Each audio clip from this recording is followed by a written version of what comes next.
સવાલ ઓરના 10મા એપિસોડમાં આપણી સાથે જોડાયેલા છે એક જાગૃત નાગરિક જગદીશ મકવાણા. તો સર, એક સવાલ ઓરમાં આપનું હાર્દિક સ્વાગત છે. તો આજના અમારા એક સવાલ ઓરમાં ભ્રષ્ટાચાર વિશે આપનું શું મંતવ્ય છે? વાત કરીએ ભ્રષ્ટાચારની, તો ભ્રષ્ટ આચાર અને આચરણ બધા કરે જ છે. નેતાઓ ગમે એટલા રણસિંગા ફૂંકતા હોય, ગમે એટલા ભાષણો આપતા હોય, ગમે એટલા બોલ વચન આપતા હોય, પણ એ બધા બોલ વચન આપવા વાળો પોતે ખુદ ભ્રષ્ટ છે.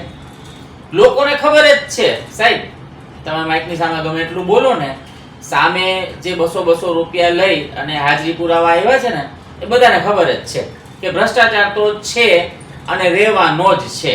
એટલે ભ્રષ્ટાચાર નાબૂદ કરો, ભ્રષ્ટાચાર છે નહીં, ભ્રષ્ટાચારનો રેશિયો ડાઉન આવે છે, આ બધી મન ઘડત કહાનીઓ છે.